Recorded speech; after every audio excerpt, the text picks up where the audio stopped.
Hello, everyone. Thank you so much for joining us today for Conversations with Caregivers. We are so glad that you are joining us for this wonderful conversation. This series is sponsored by the USAA Foundation, and it's an opportunity for us to all virtually engage and learn alongside fellow military and veteran caregivers about difficult issues that affect our lives. These events are intended for military and veteran caregivers to learn together, discover new resources, and change the narrative of our own experiences. Please note that these virtual events are recorded and will be posted to PsychArmor's website and YouTube channel. Today's conversation will explore what caregivers need to know about veteran service officers, otherwise known as VSOs. Our hope is that this conversation will both empower and equip caregivers with the knowledge and resources necessary to navigate their role successfully. Caring for a veteran requires an understanding of the available benefits, services, and support systems and how to effectively navigate them. Veteran service officers play a crucial role in connecting veterans and their families to the benefits and assistance that they deserve. Today, we are joined by Michael Figlioli for the Veterans of Foreign Wars, where he is the Director of National Veteran Service, and Madison Moore from the Elizabeth Dole Foundation, where she serves as Vice President of Programs and Partnerships. Welcome again, everybody, and thank you for joining us today. Michael, can you start us off by sharing what a VSO is? Hi, Shaina. Good morning. Greetings, everybody. VSO, couple of acronyms there, really. One is VSO Veteran Service Organization that you mentioned, and other is VSO Veterans Service Officer. And what that simply means is Veteran Service Officer provides services to help veterans and their family members or survivors receive the benefits that they may be entitled to from VA. Thank you so much. And Madison, can you share why it's important for a caregiver to know and understand the ins and outs of a VSO? Yeah, absolutely. Thanks so much, Shaina, and thanks so much to PsychArmor and USAA for supporting this event. So there are two reasons why it's important for caregivers to understand what VSOs are and how they work. Firstly, caregivers are often coordinating benefits and care for their veteran. And so from what we know at the Elizabeth Dole Foundation, from some comprehensive research and over 10 years of working with this incredible community of military and veteran caregivers across the country, it's so important for VSOs to be working with veterans and their caregivers as they support a range of things like benefits assistance and healthcare programs as well. And then secondly, just as important, really, if not more, is that caregivers also need support with their own benefits and healthcare as well. And other resources that VSOs provide and other associated organizations. And so both those things, first, as caregivers are supporting their veterans, working with VSOs, and then also as caregivers are supporting themselves, it's important for them to know what VSOs do. Thank you so much. I appreciate it. And I have to admit, I'm not fully apprised, or I don't fully understand all that a VSO is, all that a VSO does. Veteran service officer versus veteran service organization. So Michael, can you share, a little bit more about, how VSO, veteran service officers and VSOs organizations operate? Are these services free? Do we have to pay for them? What kinds of things do we need to know about these kinds of organizations and how they can help us navigate benefits? Yeah, thank you. VFW, American Legion, DAV are all examples of veteran service organizations where people who have the commonality of service and one of the armed forces come together to associate together. Oftentimes, they're pillars of their community. They're very involved in what happens not only in patriotic celebrations, but whether it's supporting education or higher education with scholarships or local programs for school children, like VFW has Voice of Democracy, which is a big essay contest and awards scholarships. But the same token, we also have the service side of the organization where we help veterans, family members, and survivors represent their claims before the VA. And I'm glad you asked that question about, is it free? It is always free to go with a veterans service organization. Please do not get duped into these commercials that overpromise and underdeliver, and will end up costing the veteran, their family member, or survivor a portion of their benefits.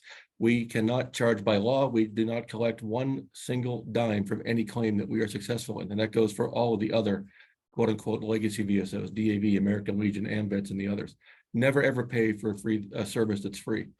training. I think that's a myth that's out there that we're volunteers. We're not. We're professional staff. I have 63 people on my staff here in Washington, D.C. and across the country that help veterans, family members, and survivors achieve those benefits. And we have a complete training department. We have a QA and training division. We hold training seminars 4 times a year, whether it's in person or virtually. VA says that we have to provide 40 hours a year of training. We provide 80. And especially with things like the PACT Act and things that have legislation that's new and has been enacted, we've got to be up to speed on those things to help veterans get those benefits that they're seeking. So we're constantly, CLEs, we have an online learning portal. It's a continuous thing. We are a professional staff. So always free, always vetted, cleared by VA, and professionally trained.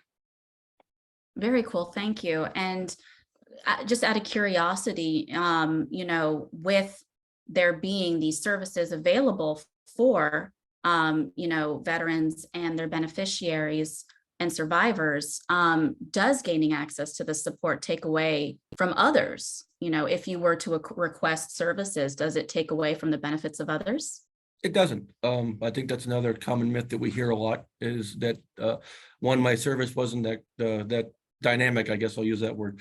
I didn't receive the Medal of Honor, so therefore I'm not entitled to anything. Well, that's untrue. If you were injured or ill during service, and we have the obligation to quote unquote make you whole, you're not taking the benefit away from anybody else. I like to say that the VA prints plenty of money, and I say that kind of tongue in cheek. But the more people seek their benefits, it actually strengthens that benefit, because we have people that are getting the benefits that they have earned.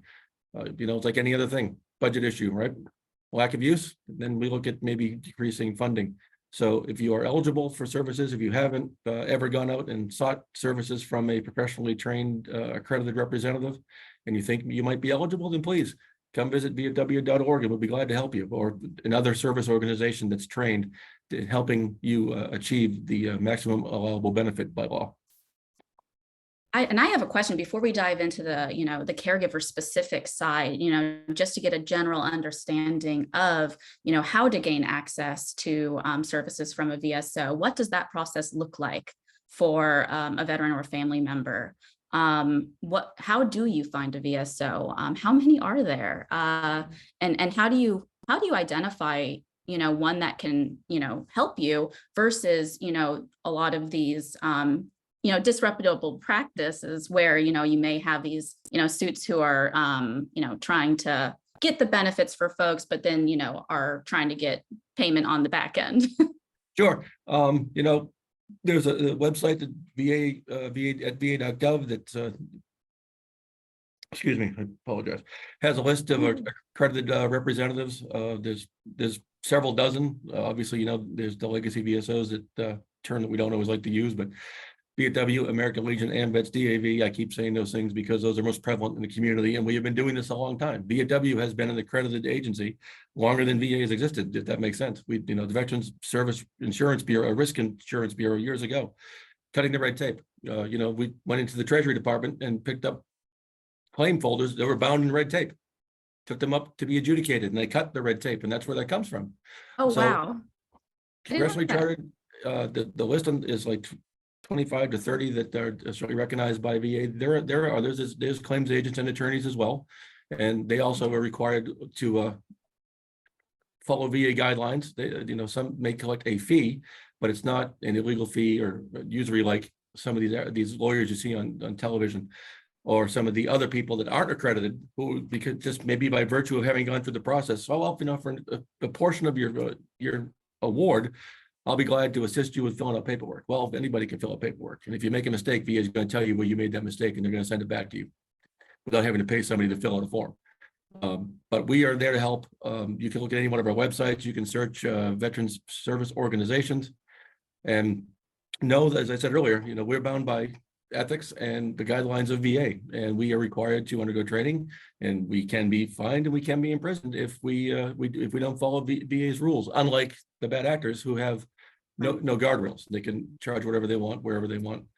But there's sounds like accredited versus non-accredited. So really 100%. Going to VA also and utilizing their website yes. to identify the good actors and those who are reputable and are following these guidelines to best support veterans and their families. Perfect. Fantastic. And then what does that process look like, just out of curiosity? Do you have to get assigned? Can you reach out on your own? What does that process look like? No, you can reach out on your own. You can call and make an appointment with any one of them. They'll be glad to book you a time, explain the process to you from top to bottom. If you have documentation already in hand, bring it with you so that the representative can look at it. If you don't have that documentation, we will guide you on how to get that. And obviously, again, you don't have to pay a fee for any of that stuff. These are government forms. The government has to go get them for you. It's all part of the process. And, we manage expectations. So we tell you what to expect every step of the way. You have to fill out a VA form 21-22, which is a power of attorney form. And we cannot speak to you about that claim unless we have that before VA to represent you. And it's called a limited power of attorney. And that gives anyone in the organization the authorization to represent you before the VA. And look at your VA folder or establish a VA folder and be your representative before the VA. And then we'll tell you what timelines might be you might be looking at. In a couple of weeks, you'll get a letter from the VA and it will say, we've received your claim. If it asks you to provide any other documentation, let us know and we'll guide you through that step too. And once you sign that power of attorney with an organization, you're with them until you either decide to change representatives or, end of life. But we're also with you for that too, right through to the NCA and burial benefits. From cradle to the grave, I like to say. Once you hire on, we will guide you any step of the way. You get a letter. That sounds like it's not just VHA, that's also VBA. So it's really the full gambit. Yep, VHA, VBA, and NCA, and including the Board of Veterans Appeals as well. Fantastic. Thank you. And for folks, I know we're throwing out a bunch of acronyms over here, Veterans Benefits, and then the Veterans Health Administration, VBA versus VHA. And, from the caregiver side, there is a division between, service members' benefits and the benefits for children. Madison, can you share with us, how caregivers can utilize VSO services, or what other red tape that there may be, for caregivers and family members and survivors to utilize and navigate these benefits or these services? Sure, and Michael probably has some good perspectives here, but a number of VSOs, veteran service organizations, and then accredited individuals as well. I think we're really encouraged to see over the past few years have either staff dedicated to caregiver assistance or who are knowledgeable about programs that specifically serve caregivers, like VA's program of comprehensive assistance for family caregivers, or the program of general support, or our understanding of things like survivor benefits that Michael was just referring to, which is a really important thing for caregivers to think about. That is often something that we at the Elizabeth Dole Foundation see as something that's really hard to think about, but an important sort of step in the journey, as Michael was referring to as well. And so I think for caregivers, when they're approaching VSOs, as we're talking about it, it's important to do a little bit of due diligence, right? It's important to understand what a VSO is able to support, what their capacity might be, and how they can support your specific needs as a caregiver. So are you looking for benefits assistance, support with a specific healthcare program or a claim, or more general support for something like financial assistance? And then it's really important to take that moment, even though it's hard, maybe you're reaching a crisis point, to take that moment to really ask those questions as you're seeking that support, so that you're not spending time with an organization or individual that might not suit your needs. And on the other hand, it's important for VSOs to do the same. And so, really reputable VSOs, the legacy VSOs that Michael just mentioned, in addition to a couple of others that we frequently work with, like Wounded Warrior Project for post 9/11 veterans, and also Quality of Life, which work specifically for and with caregivers, as well as some severely injured veterans. It's important for these groups, as well as others, to take the time to also ask caregivers and veterans what they need, and really try to help them figure out what their needs are, especially if things have reached a crisis point. And so I think Michael outlined some of the ways that caregivers can approach VSOs, but Oftentimes, it's a call, it's reaching out through an email inbox, through social media, letting folks know what your needs are, and then trying to coordinate and kind of wade through some of the different benefit or healthcare program options at the VA. And then also trying to look for caregivers often at what the other levels of support are that you might need, and trying to coordinate that too. And that's often what we look at the Elizabeth Dole Foundation, is where are other levels of support. Perhaps it's other veteran or military family serving nonprofits that might be able to offer you some support in your community, or even a civilian organization that might be able to support, for example, if you need emergency financial assistance with something like a rental payment or something like that. Understanding that though a VSO provides an incredibly important and incredibly unique set of skills, you might need other levels of support to also meet the needs that you as a caregiver are having as you work with your veteran across your journey. Thank you so much. And Right, if you don't mind. Michael, I'm sorry. Yes, I'm sorry, I didn't mean to cut you off. Yeah, Mass, I think that's perfectly said. And that kind of went through my head as you were talking about that. Not only are we trained in the law, but as I said earlier, when we're ensconced in our communities, we have resources outside of the VA, as Madison mentioned. Other people in the community that we can connect a caregiver with, because they may need a different type of assistance than what the VA can provide. And we built those relationships, whether it's, again, the VFW, American Legion, DAV, a VSO may have additional resources that can even enhance and make that experience better. And I apologize for interrupting. No, not at all. Actually, that's perfect. And that was exactly, that goes into what I'm ready to ask next, which is, how does a caregiver, interact with or engage with a VSO, either on behalf of their veteran or on behalf of themselves or their children as beneficiaries? What is the ability or eligibility for the VSO to support the needs and benefits of these beneficiaries? Well said. We are required to assist those people to come and speak to. Again, like you said, it doesn't have to be the veteran. It can be a spouse. It can be a child. It can be any of those people. We're ready to deal with them and assist them as needed, because obviously we've had this experience. So do we have the relationship with the VA to help them navigate that? Yes, we do. Do we have the relationship in the community to help them navigate that? Yes, we do. So don't be afraid because you're not the veteran, but you're the veteran's caregiver. We had that experience. We had those relationships. We've been through this a number of times, and we're happy to help you through that process. And if you get a bad result, if you apply for these benefits as a caregiver and you're denied, well, we have the ability to represent you in your appeal. And now it's not always clinical anymore. No, that's been taken out of the VHA side, and now those things can go before a law judge, and we will sit right beside you the step of the way, prepare that case, and present that case on your behalf to the VA. So if you have questions, you're not going to waste anybody's time. Pick up the phone or sit Twitter, Facebook, get on one of our sites and say, I need help with this. And whether it's us or another organization, we will put you in touch with somebody that can help. Thank you so much. And admittedly, in the beginning of my, personal caregiver journey, I did find myself, almost at that crisis point of trying to figure out, where do I go? Who do I speak with? Who can help me? And granted, this was years ago, but, I did run into that point of, okay, I'm overwhelmed. I need help. And then trying to seek out who can help me.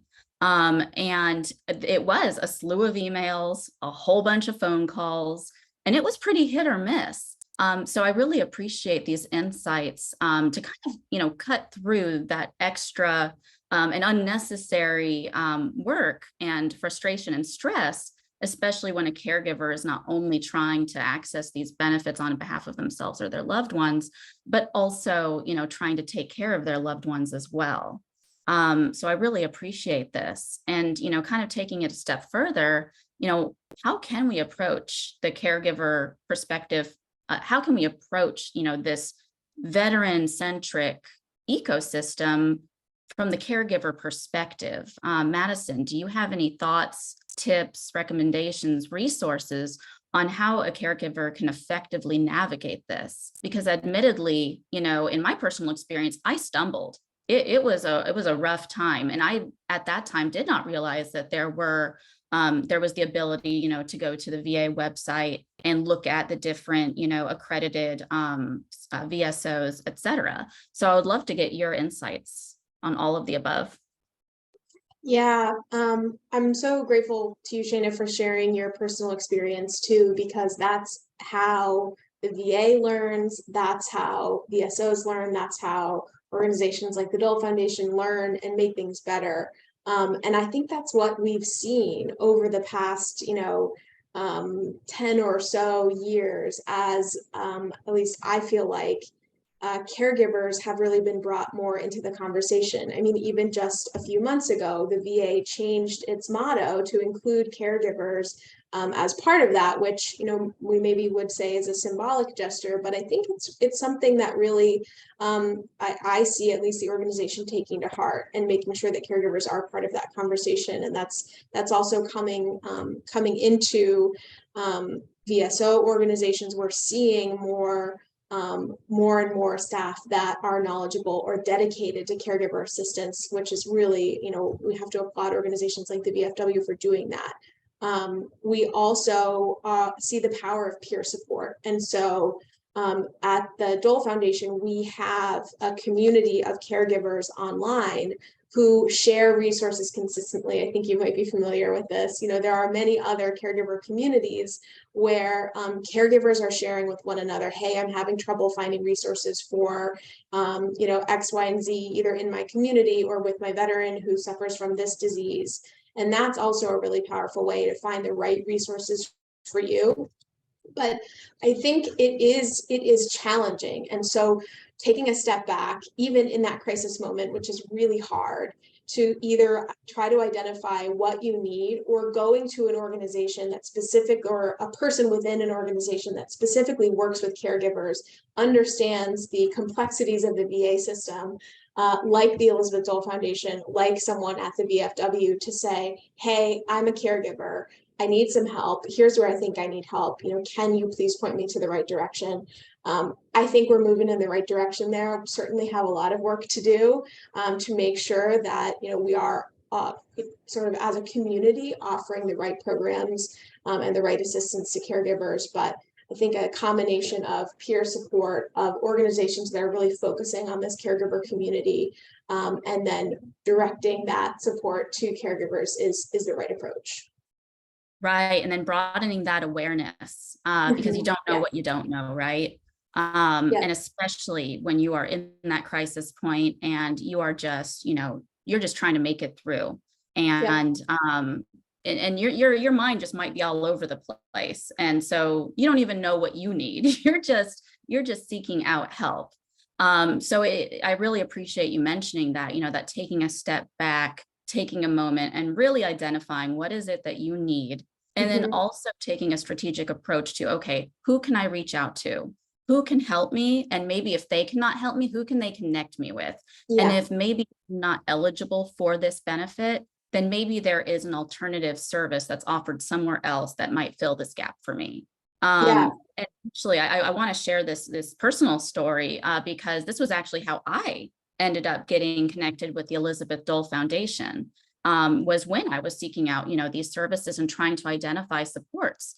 And it was the Elizabeth Dole Foundation that ultimately connected me with another organization that could support me.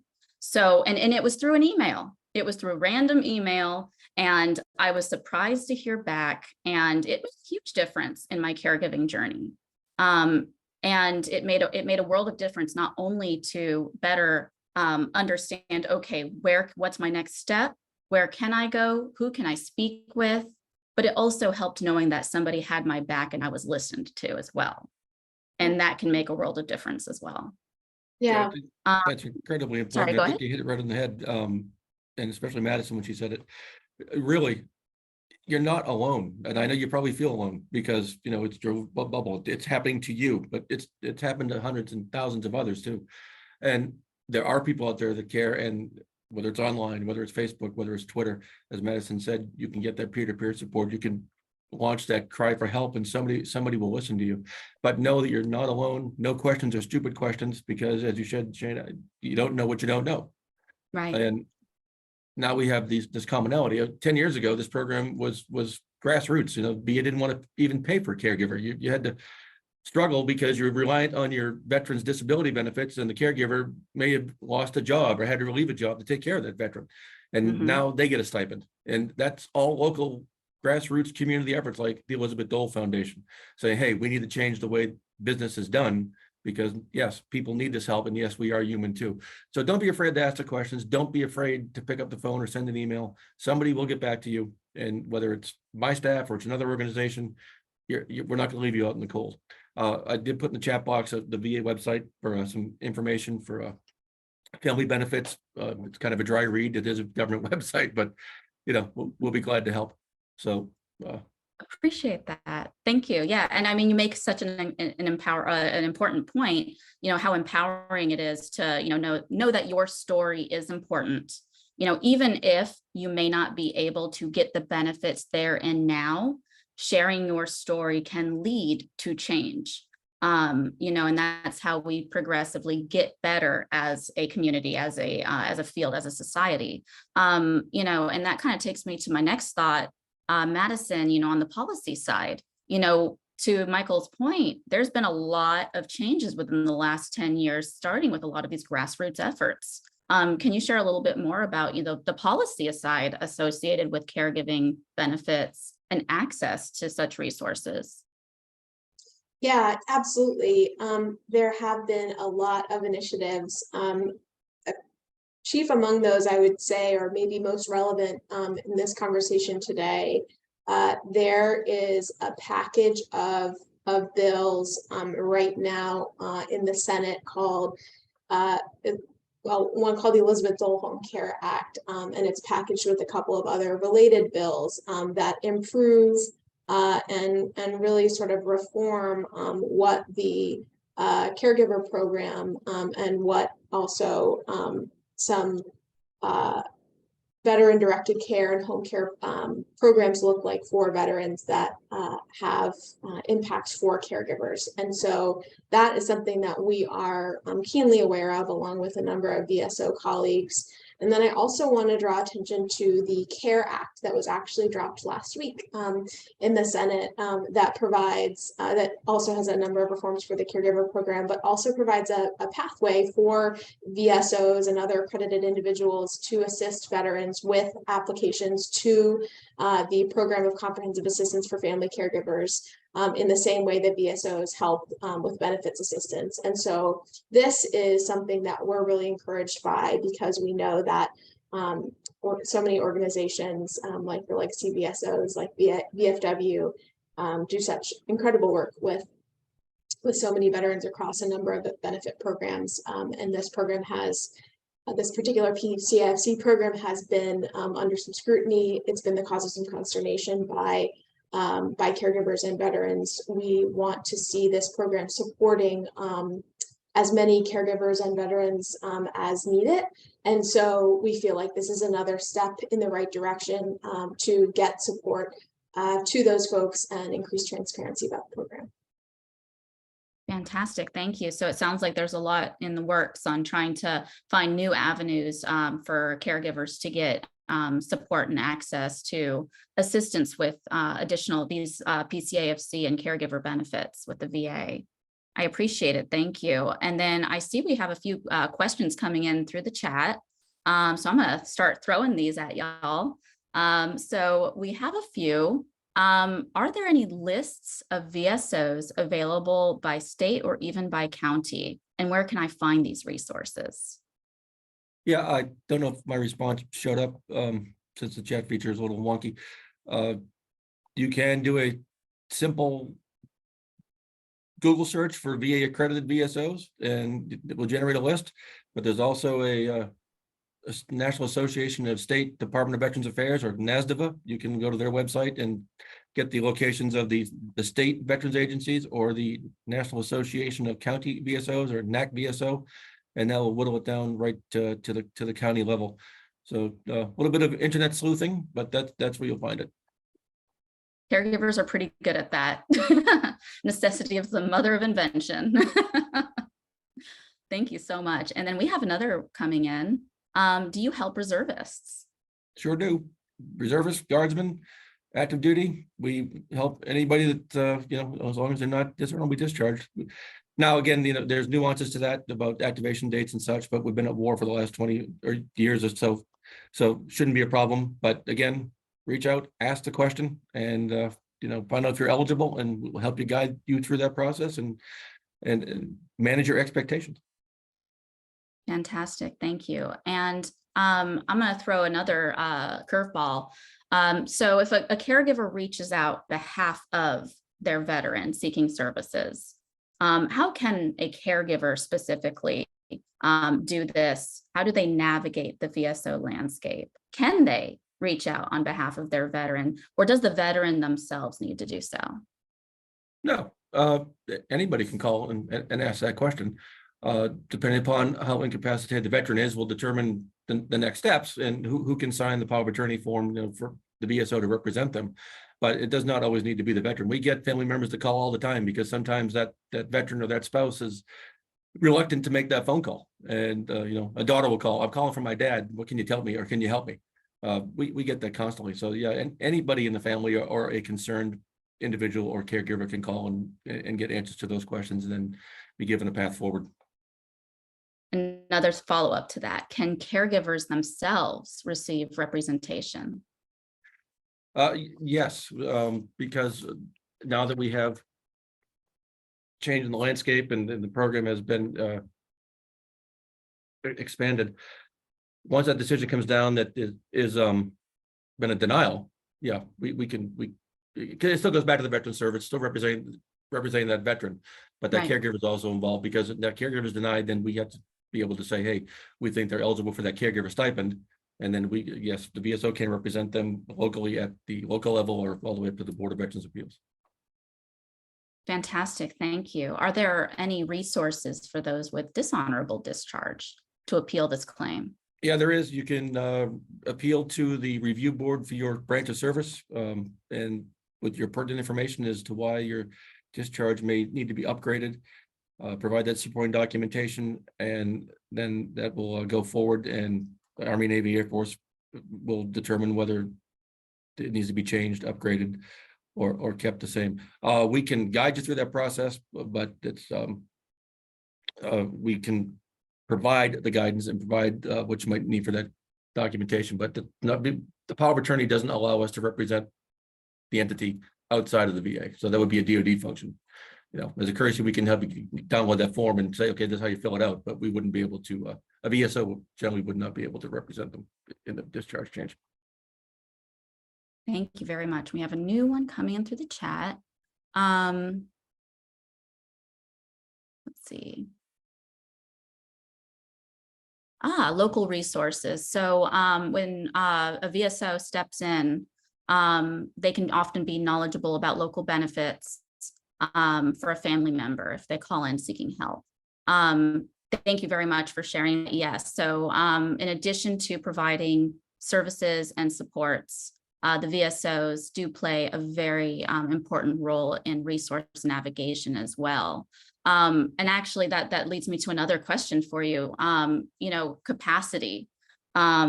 If a veteran or a family member reaches out to an organization, but they don't have capacity, how do they move? Do they need to resubmit a new request? Do they need to do that through the VA? How do they find or identify organizations that have the capacity to take their case or to take their request?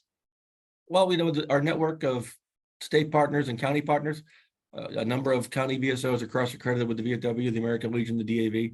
So it may not necessarily be that you're talking to my staff member in the regional office. You could be in Franklin County, Tennessee, and that individual is cross-accredited with VFW, and will still provide that same level of service. Again, it's also word of mouth and referral. It's a small community. So when you work in a regional office in Houston, you kind of tend to know the workflow of everybody else's capacity as well. So, hey, we want to get out to everybody, but my calendar's closed. I've, at the moment, next door, American Legion might be able to help you, or the State Department of Veterans Affairs might be able to help you, or that county VSO might be able to help you. There's plenty of accredited representatives that are out there. So don't just be narrow in your focus and say, okay, I picked up the phone, I called the American Legion in Chicago, and after a few days they didn't get back to me. Look at that state VSO, look at that county VSO as well, who might be able to help you navigate those benefits. Fantastic. Sounds like self-advocacy is a big component. Definitely. Sorry, Madison, go ahead. No, I didn't mean to interrupt you, but if I could just chime in on the local resources piece, one of the things that we've actually found that's been very helpful for caregivers is local civilian resources. So working with groups like the Area Association on Aging, or city resources, or civilian caregiver groups like AARP, even sort of local chapters. So I think that sometimes, we focus on the veteran community, but the veteran community is supported by the civilian community too in really wonderful ways. And that's something that we've found has been helpful. And I know that other groups do that too. Absolutely. Thank you so much. Yes. Now, as we're starting to, come to a close, do you guys have any other insights, tips, resources, or just any tips or resources, insights with regard to, VSOs, but also caregivers navigating these VSOs? Well, I'll jump in with this one. As we know, the PACT Act is new and the shiny new thing on the street. If you're interested or curious about eligibility, I would suggest that you look at pactactinfo.org, fill out a few questions, determine your possible eligibility, refer you to one of our VSOs, get in contact, get the ball rolling, but it'll also give you a list of VW accredited representatives in that particular area. And I see somebody just put it in the chat box for me. I appreciate that. And again, if we can't get there, we can certainly refer you out to other resources, and I'll speak strictly to the VSO side. And if Madison wants to jump in with some community stuff, I'll let her. Awesome, thanks. Yeah, I would just say, we talked a little bit about the changing nature of the program of comprehensive assistance. There is likely to be just some continuing, changes. As we know, the program was paused, or at least denials from the program were paused, pending a review by the secretary. And so, we are looking ahead to some continuing news from that program. And so if you are a caregiver who is looking for more on that, I would say, look to the VA Caregiver Support Program website, look to organizations like the Dole Foundation, and lots of the sort of legacy and accredited VSOs for more information there as we all learn more about that. Fantastic. Thank you. So it's an ever-changing landscape. It's very helpful to gain the support of an organization that's, apprised and accredited to be able to provide these services and supports. But also don't limit yourself to just veteran organizations. If you need additional resources, look to your community, and don't forget to self-advocate. You are worth getting the supports that you and your family need, and just keep at it. I know that that sometimes it can be tiring and it can be frustrating, but you are your loved one's best advocate. You are your own best advocate, and so don't be afraid to self-advocate for what you and your family needs. So with that, I want to thank everybody for joining us today for this conversation. Thank you, Madison. Thank you, Michael. Really appreciate you providing your expertise and sharing your experiences with us today. And to our attendees joining us for this important conversation, thank you so much. We appreciate your thoughtful questions. We will be sending out a follow-up email with a short survey. Please fill out that survey. That helps us to continuously improve upon our programming. And if you have any questions about today's conversation, you can connect with the PsychArmor team at support@psycharmor.org. Again, that's support@psycharmor.org. And that is it for today. We look forward to seeing everybody at the next Conversations with Caregivers. I hope everybody has a wonderful Tuesday.